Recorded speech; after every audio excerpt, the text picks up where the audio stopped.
Oke, selamat sore semua. Halo, selamat sore semua. Bisa nggak lambaikan tangan dulu? Ya, puji Tuhan, haleluya. Tuhan Yesus baik atas hidup kita semua. Saudara yang kekasih di dalam Tuhan, perjalanan hidup kita ini penuh dengan dinamika.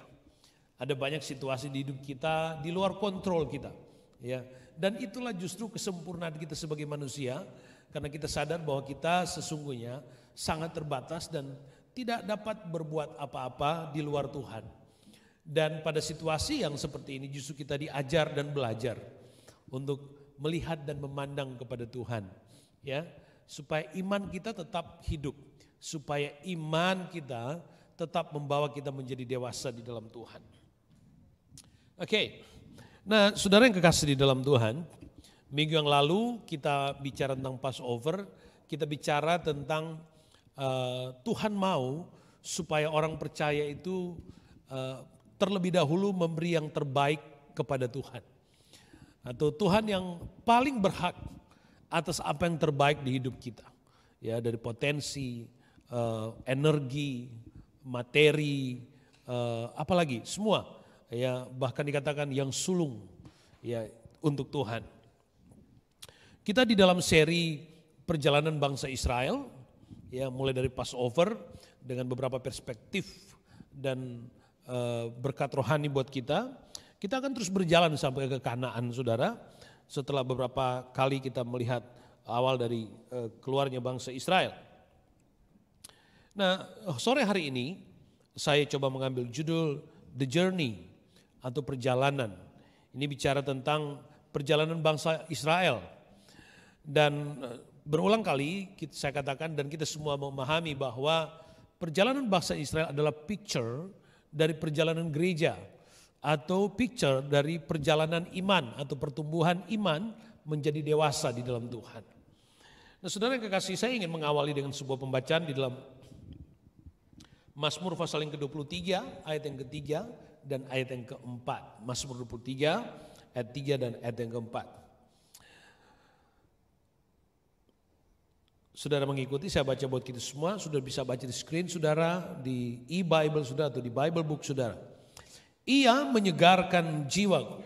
Perhatikan kalimat berikutnya. Ia menuntun aku di jalan yang benar oleh karena namanya. Sekalipun aku berjalan dalam lembah kekelaman, aku tidak takut bahaya, sebab engkau besertaku. Gada dan tongkatmu itulah yang menghibur aku. Saudara, saya sengaja highlight kalimat ia menuntun aku di jalan yang benar oleh karena namanya. Nah, perjalanan adalah perjalanan iman kita dan kita berharap, kita percaya pada waktunya kita sampai pada tujuan Tuhan. Baik itu tujuan sebagai pribadi atau tujuan sebagai keluarga atau komunitas atau tujuan kekal di dalam kehendak Tuhan. Nah, saudaraku yang kekasih dalam Tuhan, kita percaya dan Tuhan bahkan mengekspresikan dirinya sebagai gembala agung, gembala yang baik, penghulu gembala yang baik. Dan sebagai gembala yang baik dikatakan di dalam Mazmur 23 ini, ia menuntun aku di jalan yang benar oleh karena namanya. Artinya Tuhan telah mempertaruhkan namanya di dalam perjalanan kita. Di dalam setiap langkah di hidup kita, Tuhan pertaruhkan namanya di situ. Hanya untuk menjamin dan memastikan bahwa perjalanan kita bersama dengan Tuhan adalah perjalanan di mana Tuhan secara penuh ada di dalam perjalanan itu. Nah, saudara yang kekasih, di dalam perjalanan di mana Tuhan hadir secara penuh, Alkitab pun mengatakan, sekalipun berjalan di dalam lembah kekelaman, aku tidak takut bahaya. Artinya Alkitab ingin mengatakan bahwa perjalanan ini bersama dengan Tuhan. Tetapi saya katakan tadi ada perjalanan hidup kita penuh dengan dinamika. Perjalanan hidup yang ada perjalanan yang berbeda dengan apa yang kita inginkan. Bahkan perjalanan yang sebenarnya kita nggak mau berjalan di situ kalau boleh memilih. Tapi itu cara Tuhan, ya, untuk menyatakan dirinya di dalam hidup kita dan cara kita yang terbaik untuk mengenali kehadiran Tuhan di dalam perjalanan hidup kita. Nah, saudara, mari kita lompat kepada pembacaan berikutnya tentang perjalanan bangsa Israel yang sudah kita baca pada 2 atau 3 minggu yang lalu tentang ketika bangsa Israel keluar dari Mesir. Kita lihat Keluaran pasal yang ke-13 ayat yang ke-17 dan 18. Setelah Firaun membiarkan bangsa itu pergi, Allah tidak menuntun mereka melalui jalan ke negeri orang Filistin, walaupun jalan ini yang paling dekat, sebab firman Allah, jangan-jangan bangsa itu menyesal apabila mereka menghadapi peperangan sehingga mereka kembali ke Mesir. Tetapi Allah menuntun bangsa itu berputar melalui jalan di padang gurun menuju ke laut Teberau. Dengan siap sedia berperang, berjalanlah orang Israel dari tanah Mesir. Saudara, ada perjalanan yang sangat pendek, singkat untuk sampai ke tanah Kanaan. Kita sudah lihat itu, ya, perjalanan itu kalau melalui jalan di sebelah utara, ya, sebelah utara Mesir, ada perjalanan yang singkat di situ. Dan saudaraku yang kekasih, di mana di perjalanan di jalan itu ada orang Filistin, ada pos-pos penjagaan militer dan lain-lain. Itu jalan paling pendek. Mungkin kalau kita ada di dalam perjalanan, kita mungkin akan berkata, Musa, ayo kita lewat jalan sini. Karena mungkin kita sudah bisa melihat puncak gunungnya, dari kejauhan kita sudah bisa melihat. Tetapi Alkitab mengatakan, tetapi Tuhan tidak menuntun mereka melalui jalan yang pendek dan singkat itu.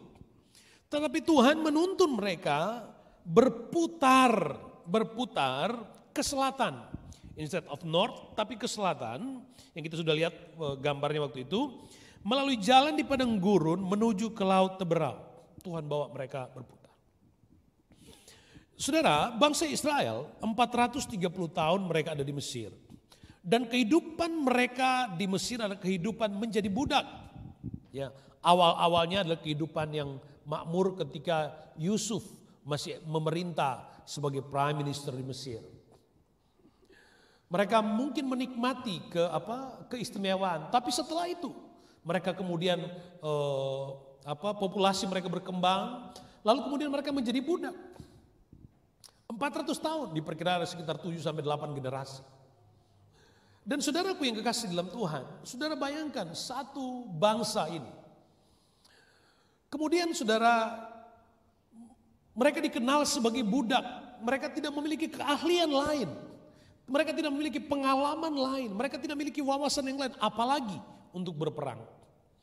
Apalagi ilmu berperang, sama sekali enggak. Dan itu salah satu alasan sehingga Tuhan harus membawa mereka berputar melalui padang gurun. Sebenarnya perjalanan itu cuma bisa dilalui selama 2 minggu, tapi Tuhan bawa mereka berputar selama 40 tahun. Pada akhirnya kalau sudah ikuti pembacaan perjalanan mereka, di akhirnya waktu mereka memasuki tanah Kanaan, Alkitab katakan begini, bangsa-bangsa yang ada di sekitar Kanaan mendengar kata Israel aja, bangsa Israel, mereka sudah gemetar. Jadi Tuhan melatih, membentuk orang Israel dari budak yang gak bisa apa-apa, gak pernah pegang senjata. Dilatih oleh Tuhan sekian lama, sampai kemudian mereka menjadi bangsa yang membuat gemetar bangsa-bangsa yang lain. Dan itulah cara Tuhan membentuk mereka menjadi seorang perwira, menjadi seorang pahlawan yang gagah berani. Mereka harus berputar dengan cara Tuhan. Ya, kita akan melihat itu nanti, mudah-mudahan kita bisa melalui itu semua. Dan adapun tujuan Tuhan adalah, kenapa mereka harus berputar ke selatan, supaya mereka sadar bahwa mereka sebenarnya sangat terbatas. Mereka sebenarnya tidak memiliki keahlian, mereka tidak memiliki kemampuan, mereka sangat mudah sekali dikalahkan, mudah sekali dijatuhkan, sangat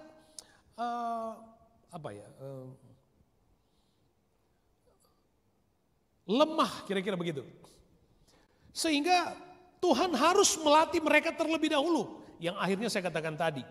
Sebab kenapa? Sebab pada situasi ketika mereka sadar bahwa sesungguhnya mereka tidak bisa berbuat apa-apa, maka pada situasi seperti itu mereka bisa belajar dan menghormati serta mengakui kekuasaan Tuhan. Biasanya pada situasi ketika kita sadar kita nggak bisa apa-apa, kita di dalam diri kita akan terbangun satu kesadaran bahwa iya kita perlu Tuhan. Kita perlu Tuhan. Jadi dengan sengaja mereka dibawa oleh Tuhan untuk menyadari kelemahan mereka supaya mereka bisa belajar bahwa mereka harus mengandalkan Tuhan. Kemudian pada bagian yang lain Tuhan ingin mendemonstrasikan kepada mereka bahwa kuasa Tuhanlah yang benar-benar telah membawa mereka keluar dari Mesir. Tuhan telah menunjukkan kepada mereka bagaimana Tuhan menyatakan kuasanya terhadap orang Mesir, terhadap Firaun dengan memberikan 10 tulah. Dan ke-10 tulah itu Mesir gak bisa berbuat apa-apa, itu menunjukkan bahwa kuasa Tuhan itu luar biasa. Jadi Tuhan ingin terus tunjukkan supaya mereka semakin familiar, mereka semakin menyatu, mereka permanen di dalam pikiran mereka bahwa Tuhan mereka adalah Tuhan yang hebat. Nah, kemudian saudaraku yang kekasih dalam Tuhan, cara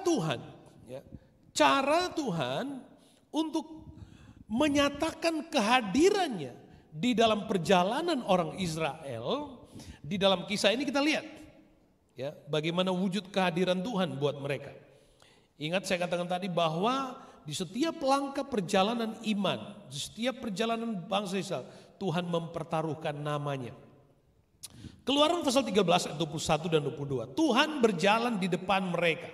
Tuhan berjalan di depan mereka pada siang hari dalam tiang awan untuk menuntun mereka di jalan, dan pada waktu malam dalam tiang api untuk menerangi mereka sehingga mereka dapat berjalan siang dan malam.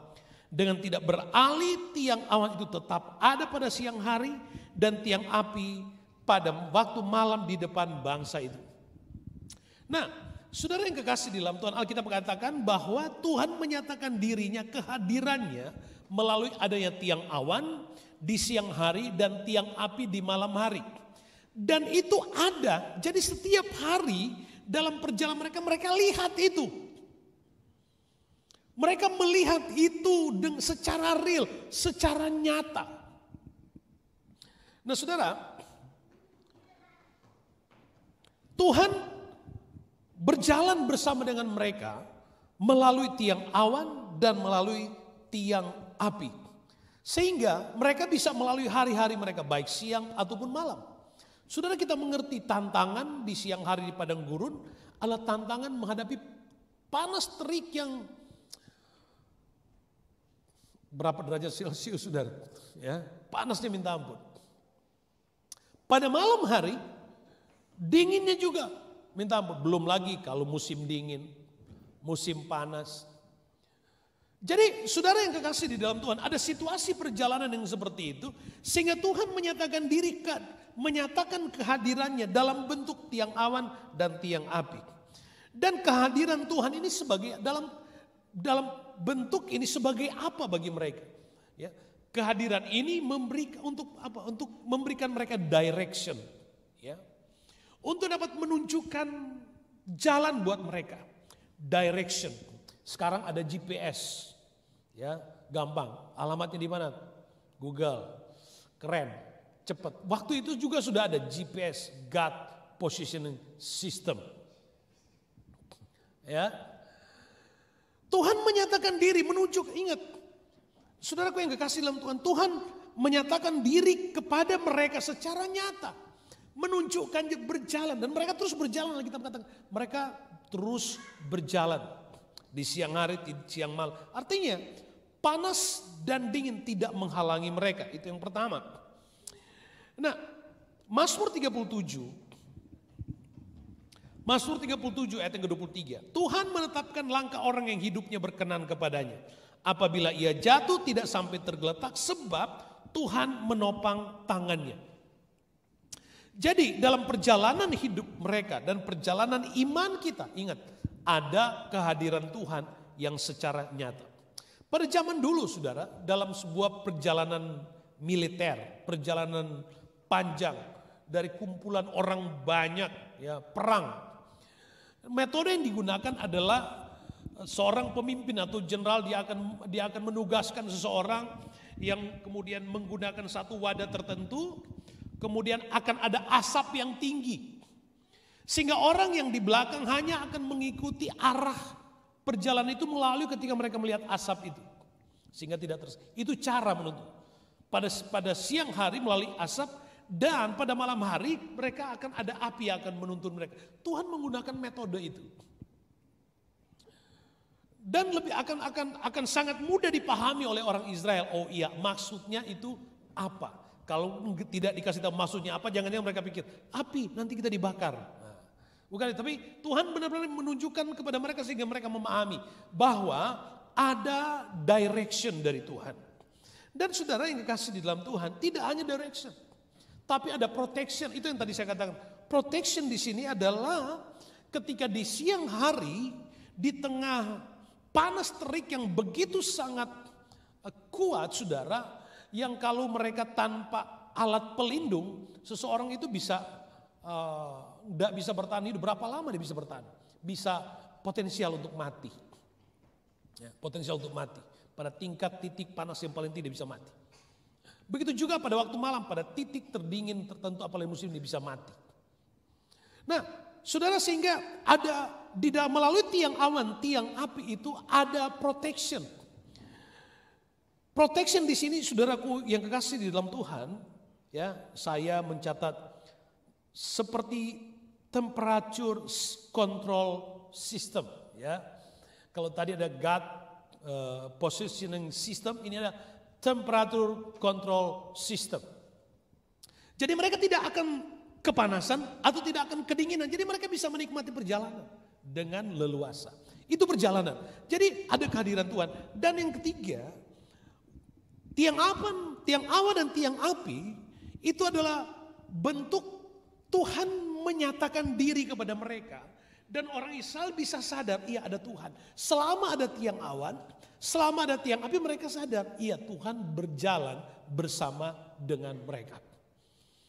Saudara, pada waktu itu mereka nggak punya handphone kayak kita, punya e-Bible. Mereka nggak punya Alkitab, mereka nggak punya. Mereka budak, mereka sama sekali tidak punya wawasan, apalagi teologi yang sama sekali enggak. Mereka baru saja keluar dari perbudakan, mereka sedang dibentuk, sedang didewasakan. Mereka sedang didewasakan.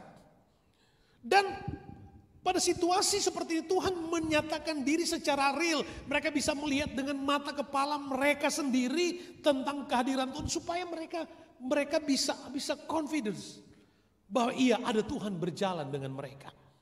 Sehingga mereka bisa walaupun disuruh ke selatan mereka tetap jalan.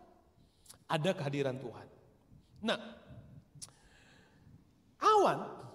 tiang awan bicara tentang kemuliaan Tuhan. Tiang awan bicara tentang kemuliaan Tuhan. Kalau saudara baca di akhir kitab Keluaran, saudara akan lihat bagaimana kemudian tiang awan yang sama, dia berhenti di atas kemah tabernakel. Dan ketika tiang awan itu ada di atas kemah tabernakel, begitu kuatnya hadirat Tuhan. Sampai para imam tidak tahan berdiri di situ. Tidak tahan berdiri di situ. Kemudian terus kalau saudara baca di 1 Raja-Raja pasal 6. Sama ketika tiang awan atau awan turun memenuhi tabernakel Salomo. Kemah Salomo. Bait Allah yang dibangun Salomo. Hadirat Tuhan begitu sangat kuat. Para imamku sampai gak tahan berdiri di situ. Kemudian saudaraku terus ada banyak peristiwa sampai di zaman Yehezkiel. Bahkan saudara beberapa tahun yang lalu ada seorang hamba Tuhan di Amerika. Kalau saudara mungkin pernah mengenal pendeta Tommy Tenney. Pada satu waktu saudara, dan itu terjadi pada era tidak terlalu, masih di era kita. Satu waktu ketika hamba Tuhan ini sedang berkhotbah, tiba-tiba mimbar itu terbelah dua. Dan waktu mimbar itu terbelah dua, dia terbelah bukan mengikuti serat dari kayu itu, tidak. Tapi seperti dipotong dengan kapak yang begitu sangat tajam. Sehingga pendeta Tommy ini harus seperti agak terdorong ke belakang, saudara. Ada kekuatan di dalam hadirat Tuhan. Ada kuasa di dalam hadirat Tuhan. Semakin kita sadar akan kehadiran Tuhan di dalam diri kita, akan semakin sensitif kita dapat merasakan hadirat Tuhan di dalam hidup kita. Semakin kita dekat dengan Tuhan, percaya kepada Tuhan, akan semakin sensitif kita waktu kita berdoa untuk bisa merasakan tangan Tuhan di hidup kita. Saudara yang kekasih di dalam Tuhan, memahami kehadiran Tuhan dalam hidup kita ini menjadi penting. Kalau bangsa Israel, kehadiran Tuhan dalam wujud tiang awan dan tiang api. Lalu bagaimana dengan zaman kita? Kita sudah punya Alkitab. Tuhan juga bisa bicara. Tuhan lebih bahkan banyak kali berbicara lewat firman-Nya. Dan tidak hanya dengan itu, kehadiran untuk menunjukkan kehadiran Tuhan dalam hidup kita. Saya berkata begini, jika hatimu masih digoncangkan Tuhan untuk datang beribadah, untuk dapat berdoa, untuk dapat memuji Tuhan, dapat membaca firman Tuhan, itu berarti Tuhan masih hadir di dalam hidupmu. Kalau hatimu masih digoncangkan ketika orang lain datang dan mengingatkanmu untuk datang beribadah, itu berarti Tuhan masih hadir di dalam hidupmu. Ketika hatimu digoncangkan Tuhan untuk datang melayani Tuhan, memiliki sukacita melayani Tuhan, itu berarti Tuhan masih hadir di dalam kehidupanmu. Yang jadi masalah adalah kalau kita mulai kehilangan sensitivitas. Kita sudah nggak punya semangat melayani, sudah nggak ada. Semangat ibadah sudah nggak ada. Nyanyi sudah males, doa sudah males. Bukan Tuhan tidak ada di situ, bukan. Jangan-jangan kita yang sudah jauh dari hadirat Tuhan, sampai-sampai kita nggak bisa lagi merasakan kehadiran Tuhan. Bukti dari kehadiran Tuhan secara nyata di dalam hidup kita masih ada dan nyata buat kita sampai hari. Kalau saudara masih memiliki kesempatan untuk mendengarkan firman Tuhan saat ini, itu bukti Tuhan masih hadir di dalam kehidupanmu. Tuhan masih sedang menuntunmu dalam perjalanan dan tujuan hidupmu. Tuhan sedang mencurahkan kasih sayangnya dalam kehidupan kita. Itu bukti. Tiang api bicara juga tentang hadirat Tuhan. Saudara baca di Keluaran pasal 3 atau pasal 5 kalau tidak salah. Bagaimana Tuhan bicara kepada Musa melalui semak belukar yang berapi yang menyala. Belukar itu tidak hangus, tapi ada api di situ. Dan Tuhan bicara kepada Musa melalui api itu. Itu bicara tentang hadirat Tuhan. Tentu mungkin sekarang saudara mungkin bertanya, Tuhan kalau boleh kita juga pingin lihat api gitu. Pingin lihat awan gitu, kira-kira begitu maunya. Ya. Sudah begitu banyak cara Tuhan untuk menunjukkan kepada kita Tuhan hadir di dalam hidup kita. Terus saudara, orang Israel mulai berjalan. Keluaran pasal yang ke-14 ayat yang ke-8. Keluaran 14 ayat ke-8 dan 9, demikianlah Tuhan mengeraskan hati Firaun, raja Mesir itu, sehingga ia mengejar orang Israel, tetapi orang Israel berjalan terus dipimpin oleh tangan yang dinaikkan. Adapun orang Mesir, segala kuda dan kereta Firaun, orang-orang berkuda dan pasukannya mengejar mereka dan mencapai mereka pada waktu mereka berkemah di tepi laut dekat Pihahirot di depan Baal Zefon. Saudara, sampailah orang Israel di titik yang namanya Pihahirot. Itu titik di mana sebentar lagi mereka akan menyeberang Laut Kulsum. Ya, mereka akan menyeberangi Laut Kulsum. Tidak lama lagi. Nah saudara, di dalam perjalanan itu Alkitab kemudian menceritakan Firaun. Firaun yang tadinya sudah membiarkan orang Israel pergi, tiba-tiba dia sadar dan dia kemudian kembali mengejar orang Israel. Saudara dengar baik, musuh rohani kita tidak pernah benar-benar membiarkan kita leluasa. Tidak pernah benar-benar membiarkan kita hidup merdeka. Kalau dia gagal hari ini, besok dia akan cari cara yang lain. Kalau dia gagal minggu ini, minggu depan dia akan berusaha dengan cara yang lain. Dan akan terus begitu. Karena tujuan dari musuh rohani, Alkitab mengatakan untuk apa? To destroy, to kill you. Itu.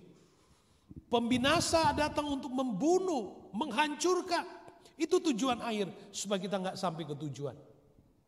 Jadi ingat saudaraku, musuh rohani tidak pernah berhenti. Alkitab menggambarkan seperti singa lapar yang terus berusaha siap menerkam. Digambarkan Firaun kemudian mengejar orang Israel. Dan pada waktu mereka mulai mengejar, Alkitab katakan Israel ada di titik mereka berhadapan dengan laut kosong. Awalnya mereka masih berjalan, tapi tiba-tiba laut.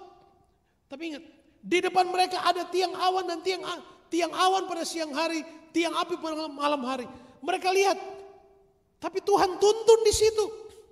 Lalu yang terjadi kemudian saudara,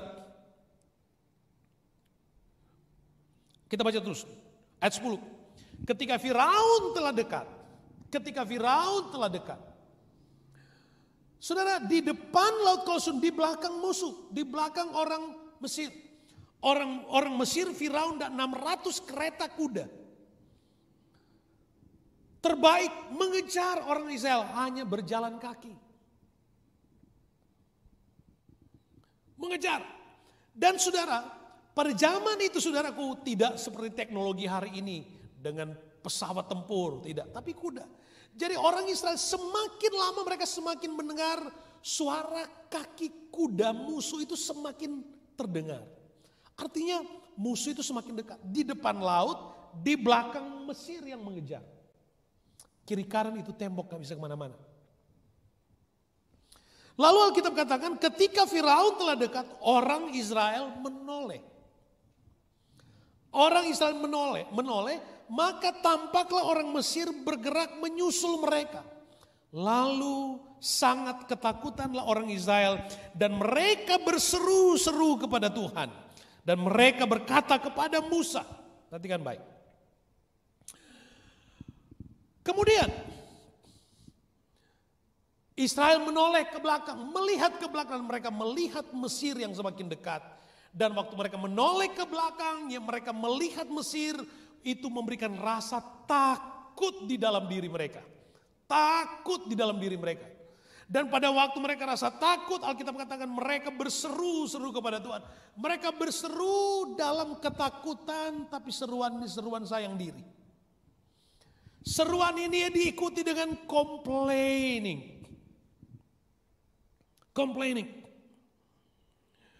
Mereka berkata, mereka komplain kepada Tuhan, mereka komplain kepada Musa. Apakah karena tidak ada kuburan di Mesir, maka engkau membawa kami untuk mati di padang gurun? Apakah yang kau perbuat ini terhadap kami dengan membawa kami keluar dari Mesir? Bukankah ini telah kami katakan kepadamu di Mesir, jangan ganggu kami, biarkan kami bekerja pada orang Mesir, sebab lebih baik bagi kami untuk bekerja pada orang Mesir daripada mati di padang gurun. Sampai di situ. Sudah. Ternyata pengalaman perjalanan orang Israel tidak cukup membentuk iman mereka. Sejak mereka keluar dari Mesir, dari peristiwa Passover, mereka sudah mengalami kebaikan Tuhan. Mereka bahkan melihat sendiri dan mengalami bagaimana kuasa Tuhan atas orang Mesir dan Firaun sendiri ditaklukkan. Mereka lihat itu. Mereka mengalami bagaimana orang Mesir Tuhan perintahkan untuk memberkati mereka. Mereka alami itu. Dan setiap hari sampai pada saat itu mereka masih melihat tiang awan dan tiang api setiap hari. Bahkan pada waktu mereka sedang komplain kepada Musa, itu tiang awan masih tetap ada di hadapan mereka. Tapi ternyata itu tidak membuat mereka kemudian dewasa, tidak membuat mereka kuat. Kenapa? Sudah ternyata bagaimana melihat masalah itu menjadi sesuatu yang serius. Ingat, 12 orang pengintai pada waktu masuk tanah Kanaan, Musa perintahkan ambil orang-orang terbaik dari semua orang Israel. Pergi ke tanah Kanaan, intailah tanah Kanaan. 12 orang itu pergi. 40 hari mereka ada di sana, pulang. Pada waktu mereka pulang, 10 orang katakan begini, kami melihat ada suku enak di sana. Memang anggurnya bagus, kebun anggurnya bagus, ternaknya bagus, semuanya bagus. Tapi di sana ada suku enak, orang-orang raksasa. Kami melihat kecil sekali cara pandang terhadap persoalan. Mereka melihat suku enak, mereka melihat masalah lebih besar daripada Tuhan mereka. Sementara Yosua dan Kaleb sebaliknya. Mereka melihat Tuhan mereka. Yosua dan Kaleb katakan, kalau Tuhan menghendaki, kita pasti dapat memilikinya. Yosua dan Kaleb melihat Tuhan jauh lebih besar daripada masalahnya. Saudara, kalau kita melihat firman, kita dekat dengan, semakin dekat firman dengan hidup kita, akan semakin besar Tuhan di hadapan kita. Dan masalah akan terlihat lebih kecil. Kenapa? Firman semakin dekat. Tapi kalau firman itu semakin jauh, maka Tuhan akan terlihat kecil, masalah menjadi besar. Demikianlah cara pandang dari orang Israel. 12 orang pengintai yang terbaik. Bagaimana kita melihat itu menentukan kehidupan iman kita. Mereka berseru sambil komplain. Saudara yang kekasih di dalam Tuhan, perhatikan baik. Terkadang apa yang terlihat oleh mata kita itu dapat mengaburkan apa yang kita ketahui.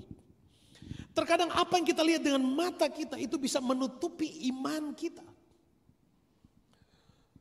Ya, ketakutan itu bisa menelan iman kita. Seharusnya iman yang harus menelan rasa takut itu. Seharusnya seperti itu. Orang Israel, setiap hari mereka mengalami mujizat pertolongan Tuhan. Mereka alami, mereka telah lihat bagaimana kuasa Tuhan yang besar. Bayangkan. Tapi ya itulah, sampai pada zaman kita hari ini pun seperti itu kira-kira. Dari 10 hal terbaik, dari 10 hal yang dapat kita lakukan untuk seseorang, 9 itu bagus semua. Tapi 1 aja yang salah, 1 ini yang diingat-ingat. Orang lebih tertarik kepada mengeksploitasi tentang yang negatif daripada yang positif. Orang Israel imannya kayak gitu. Ketika mereka menoleh, ingat kisah Sodom dan Gomora. Tuhan katakan kepada Lot dan keluarganya, keluar dari kota Sodom dan Gomora. Dan apa saudara? Apa? Jangan menoleh ke belakang. Jangan noleh ke belakang. Itu perintah. Tetapi apa yang dilakukan oleh istri Lot? Dia menoleh ke belakang. Pada saat itu dia berubah menjadi batu. Demikian dengan perjalanan hidup kita. Jangan-jangan kalau kita menoleh ke belakang kita akan menjadi takut. Makanya Rasul Paulus katakan arahkan hidup kita kepada apa yang ada di hadapan kita. Sebab di hadapan kita itu ada Tuhan. Saudara, kalau saja dengan menjadi takut dan komplain itu kemudian bisa menolong kita. Ayo sama-sama kita memiliki rasa takut.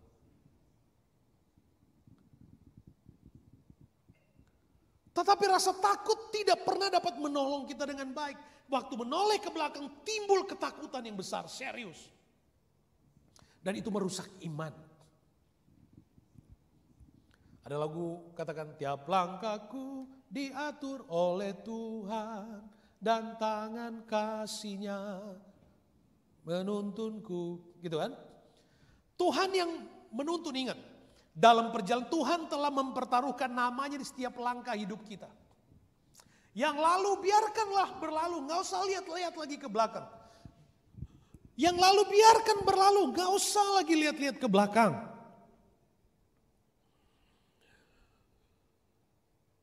Ingat kebaikan. Ada juga, saya lupa lagu itu. Ingat kasihnya, ingat kebaikannya, ingat hal-hal yang bisa membangun hidup kita. Ingat hal-hal yang produktif dalam hidup kita. Ya, ada orang baiknya minta ampun dalam hidup kita. Tapi satu aja kesalahan yang dia buat, itu pun karena di luar kontrol mungkin, atau tanpa sadar. Tapi itu bisa mengaburkan semua kebaikan-kebaikan yang pernah dia lakukan. Bagaimana mungkin itu masuk di akal enggak tuh? Jangan sampai ada satu kelalaian, satu kesalahan saja membuat kemudian kita abai terhadap hal-hal besar yang Tuhan sudah buat dalam hidup kita. Dan pada situasi seperti ini, orang Israel komplain, dan yang paling dekat untuk bisa menerima komplain itu adalah Musa. Musa yang memimpin. Musa yang memimpin. Saudara, ada situasi di dalam dunia nyata kita hari ini, ada persoalan-persoalan dari luar kita bawa ke rumah sehingga orang yang di dalam rumah yang kena getahnya. Ada persoalan di kantor kita, kemudian orang yang di rumah yang dibentak-bentak. Ada masalah di pekerjaannya, pendetanya yang dimarah-marahin. Ada masalah di kantor tapi pendeta yang diomelin. Padahal setiap hari doain jemaat. Tapi untung di Brisbane gak ada. Kasihan banget saudara. Ada banyak hamba-hamba Tuhan ada pada situasi seperti ini. Bagian bisnisnya gak maju.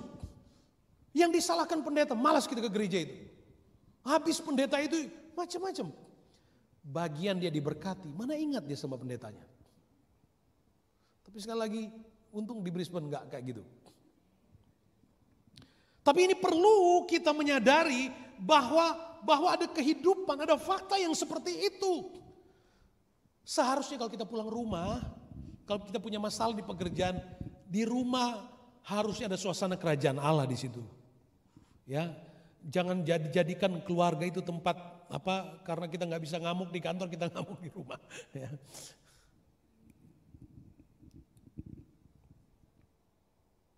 Saudaraku yang kekasih dalam Tuhan, ingat perjalanan kita, perjalanan bersama dengan Tuhan. Tuhan menyatakan kehadirannya di dalam hidup kita secara nyata. Kalau hatimu masih digoncangkan untuk ingat Tuhan, itu berarti Tuhan masih ada di dalam hidupmu. Kalau hatimu masih digoncangkan untuk perbuatan-perbuatan baik dan benar untuk atas nama pekerjaan Tuhan, berarti Tuhan masih hadir di dalam hidupmu. Kalau sudah enggak, hati-hati. Ya, jangan kita sudah jauh dari Tuhan. Nah, saudara yang kekasih di dalam Tuhan, kita terus.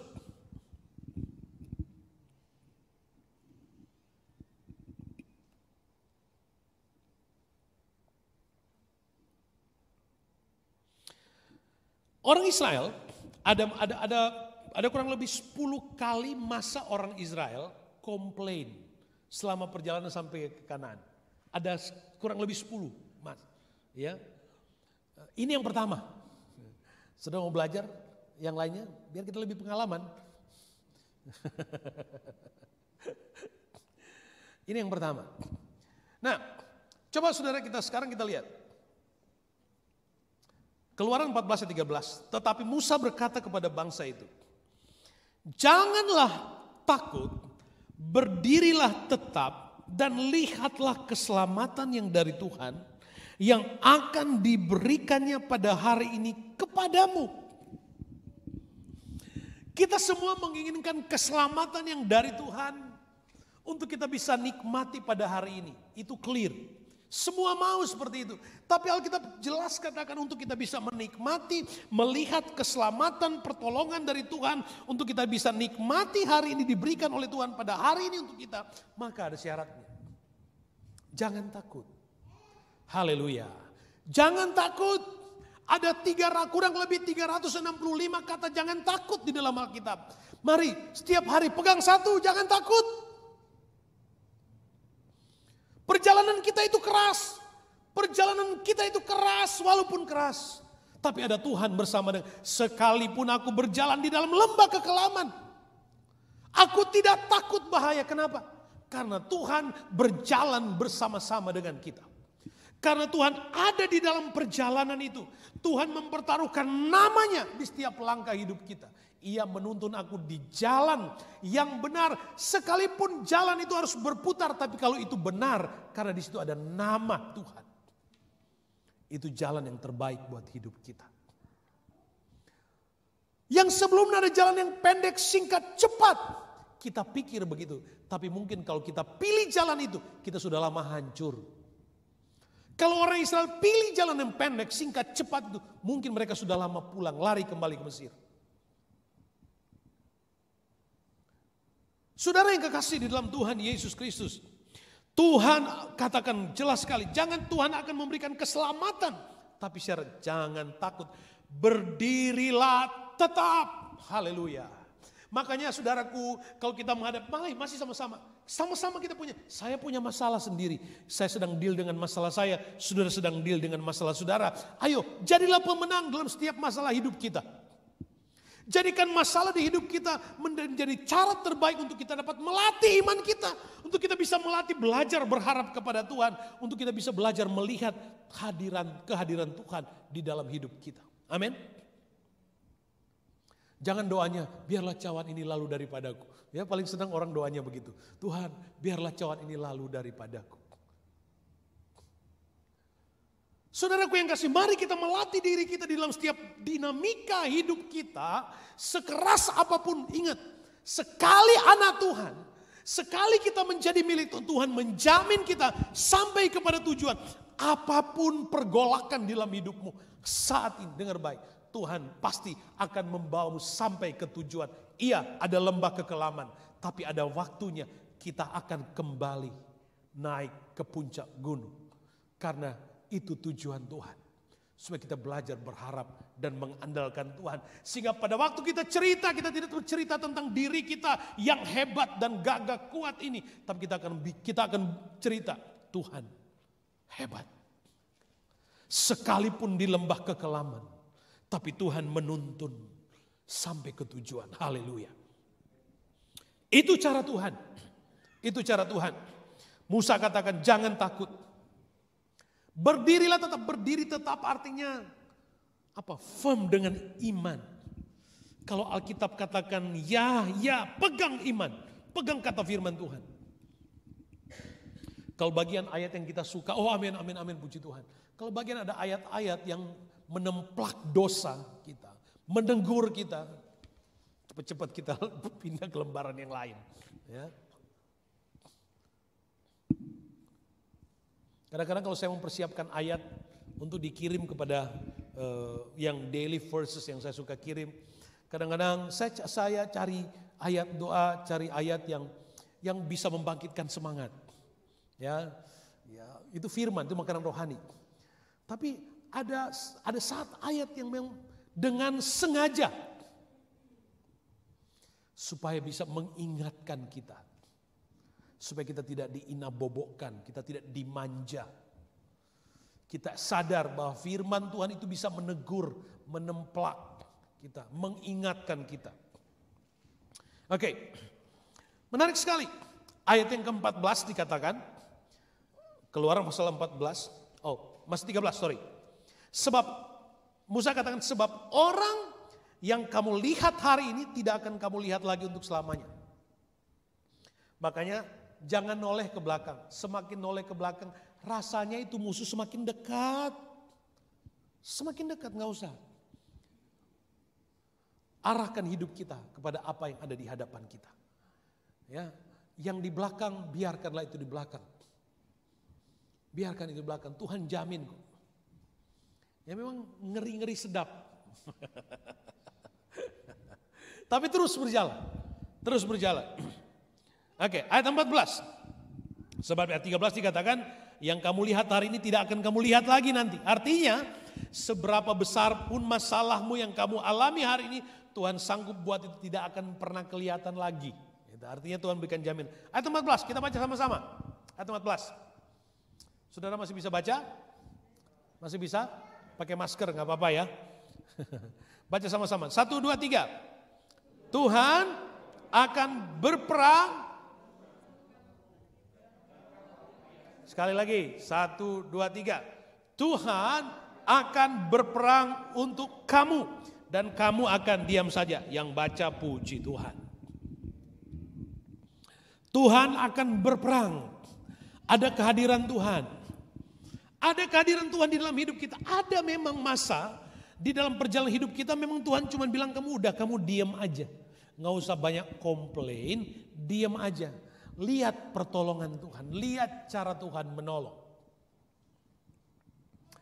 Memang manusia semua, saya pikir semua, saya juga begitu. Kita memiliki kecenderungan untuk mengikuti apa yang kita pikir baik. Kita memiliki kecenderungan itu. Iman adalah sensitivitas kita untuk memutuskan mengikuti firman atau apa yang kita pikir benar dan baik itu. Tapi sebagai manusia rohani kita diajar untuk melibatkan Tuhan di dalam setiap langkah, setiap keputusan, setiap rencana. Libatkan Tuhan. Libatkan Tuhan. Saya suka ada pelayan Tuhan yang selalu bersaksi setiap kali mendapat tanggung jawab rohani, tanggung jawab dalam pekerjaan, selalu ajak istri doa dulu baru jawab. Doa dulu sungguh-sungguh, ajak berdoa. Telepon saya, doain dulu baru sebelum buat keputusan. Harusnya begitu. Jangan begitu kita langsung cepat-cepat buat keputusan. Padahal belum melibatkan Tuhan. Nanti setelah ada masalah, Tuhan di manakah Tuhan? Nanti ada masalah, persalahkan Tuhan lagi. Ya karena Tuhan gak kelihatan, paling gampang pendetanya aja yang bisa dengar. Saudara yang kekasih di dalam Tuhan, penting, dengar baik. Tuhan akan berperang untuk kamu dan kamu akan diam saja. Oke, kita langsung lompat ayat yang ke-19. Karena ada masa, disinilah titik di mana orang Israel akan menyeberang. Di mana laut itu terbelah, laut Kos terbelah dan orang Israel akan menyeberang. Saya tidak bicara lagi soal itu, karena semua kita sudah ngerti itu, kita lihat nanti kalau kita bisa mendalami itu nanti, Tapi kita langsung lompat di dalam peristiwa yang terjadi di saat itu. Laut sudah terbelah, ini cerita. Orang Israel sudah sedang berjalan, yang sebagian sudah nyampe. Ya, karena kira-kira diperkirakan lebarnya cuma sekedar 1,5 mile. Jadi 1,5 mile cuma 2 kiloan. Nggak salah, ya kira-kira gitu. Sudah nyebrang. Oke. Kemudian ayat 19. Kemudian bergeraklah malaikat yang tadinya berjalan di depan tentara Israel. Lalu berjalan di belakang mereka. Dan tiang awan itu bergerak dari depan mereka lalu berdiri di belakang mereka. Demikianlah tiang itu berdiri di antara orang Mesir dan tentara orang Israel.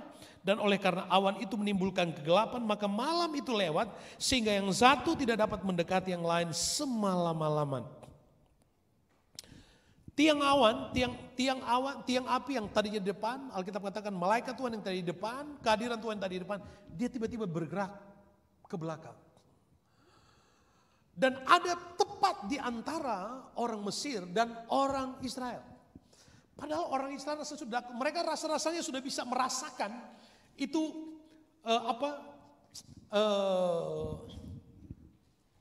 lemparan-lemparan batu-batu kecil dari derap kaki kuda yang banyak.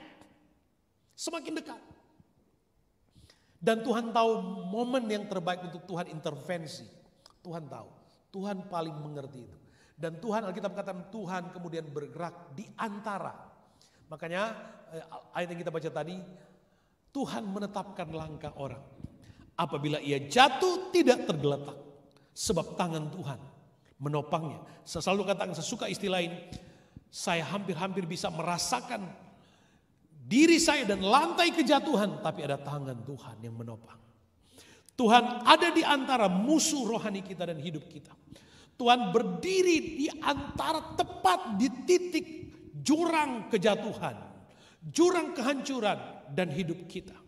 Dan saudaraku yang di sisi orang percaya orang Israel itu terang. Sementara di sisi orang Mesir itu gelap sampai mereka nggak bisa lihat satu dengan yang lain. Dan bukan cuma itu, saudara baca terus. Ayat 24. Pada waktu jaga pagi Tuhan yang di dalam tiang api dan awan itu memandang kepada tentara orang Mesir.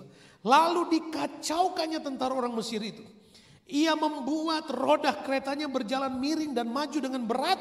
Sehingga orang yang Mesir berkata, marilah kita lari meninggalkan orang Israel. Sebab Tuhanlah yang berperang untuk mereka melawan Mesir.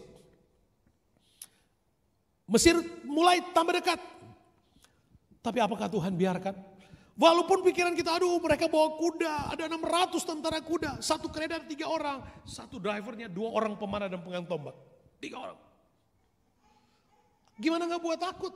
Tapi orang Israel kemudian diajar Tuhan untuk mengandalkan. Tuhan berdiri tepat di waktu yang tepat. Tuhan tidak akan pernah biarkan orang percaya andalkan Tuhan jatuh, gak pernah. Karena Tuhan pasti menopang. Tuhan pasti menopang. Ada saatnya memang Tuhan dengan sengaja biarkan benar-benar mentok, gak ada jalan keluar lagi. Gak bisa kemana-mana lagi supaya kita bisa ngangkat kepala dan Tuhan, I surrender all. Baru kita ngalami. Nah, dan Alkitab katakan saudara, apa yang Tuhan buat?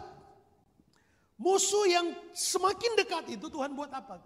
Kereta mereka berjalan pelan. Mereka susah maju. Saudara jangan takut dengan yang kelihatan dari musuh rohani kita. Karena Tuhan mampu melumpuhkan itu. Tuhan mampu membuat strategi atau panah api dari si jahat itu tidak akan sampai menyentuh.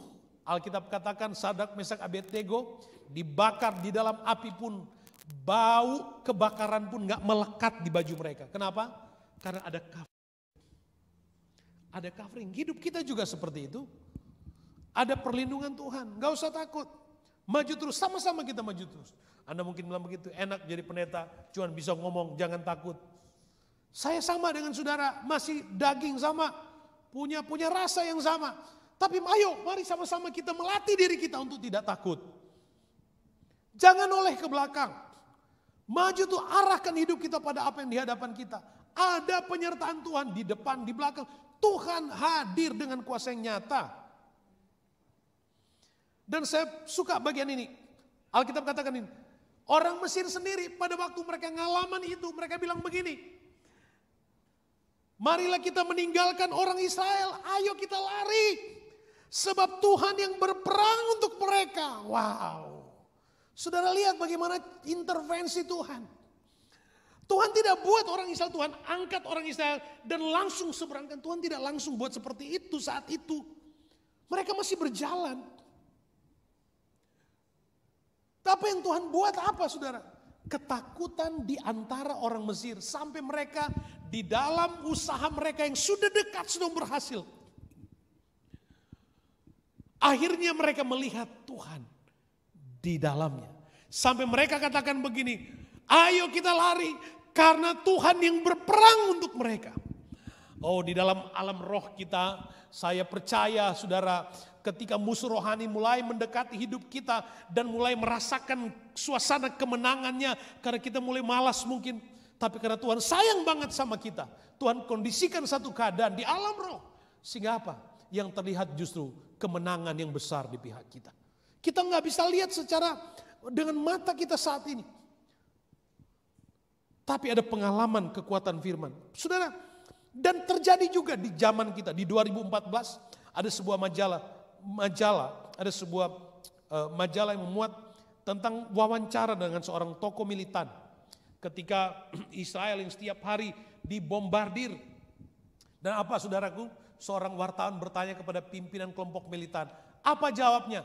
Mereka lemparkan rudal, saudara baca sendiri. Rudal dilemparkan ke orang Israel. Tapi jawab mereka apa saudara? Kami telah berusaha. Tetapi Tuhan mereka mengubah arah roket kami di atas udara. Apakah hanya dulu Tuhan sanggup bekerja menolong Israel? Hari ini juga Tuhan masih bekerja. Tuhan menyatakan mujizat. Bukti sudah tidak dibuat-buat. Yang diwawancarai salah satu pemimpin kelompok militan. Mereka yang berusaha, mereka yang arahkan senjata mereka untuk orang Israel. Akhirnya yang mereka lihat apa? Mereka mengakui Tuhan mereka yang membuat roket berubah arah. Luar biasa enggak Tuhan? Sekalipun perjalanan itu harus lewat padang gurun, berputar ke selatan. Tapi Tuhan menuntun ke jalan yang benar. Sebab di jalan yang benar itu ada kehadiran Tuhan yang penuh. Ada kuasanya yang nyata. Ada tangannya yang perkasa.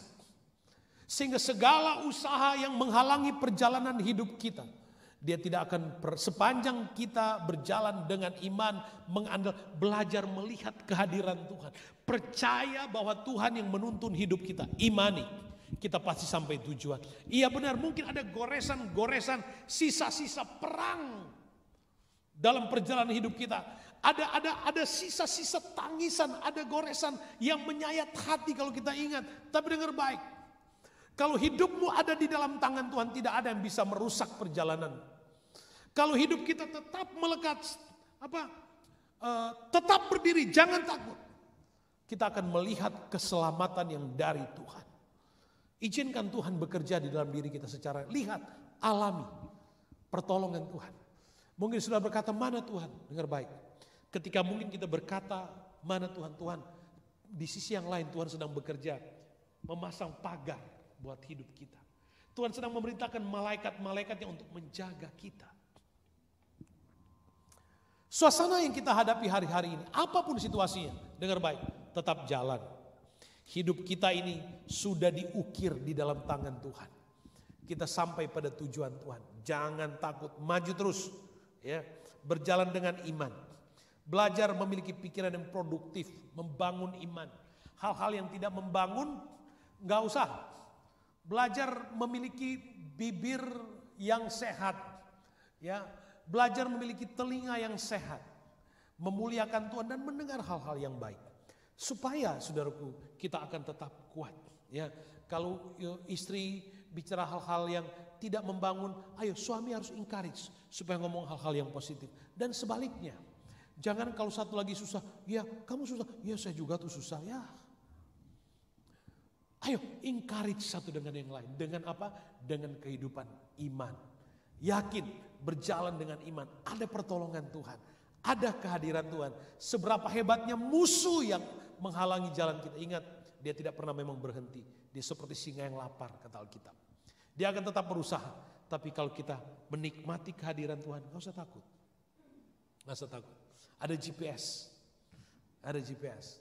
Ya, yang terus menuntun perjalanan hidup kita. Dan tidak hanya itu. Ya, dia kontrol kita supaya langkah kita di waktu panas, langkah kita di waktu dingin, kita tetap nyaman. Kita tetap nyaman. Ayat favorit. Haleluya. Mazmur 119 ayat 105. Firman-Mu itu pelita bagi kakiku dan terang bagi jalanku. Firman-Mu itu pelita bagi kakiku. Kehadiran Tuhan dalam hidup kita saat ini. Kita punya firman. Kita punya firman. Itu bukti kehadiran Tuhan yang nyata dalam hidup saudara. Ya, yang saudara bisa lihat, bisa pegang, ada firman. Saudara bisa dengar. Ada banyak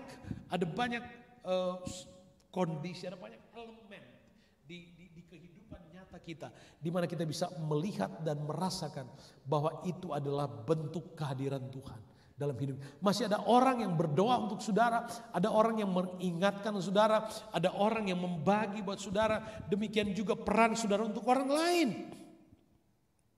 Kita bangkit berdiri bersama.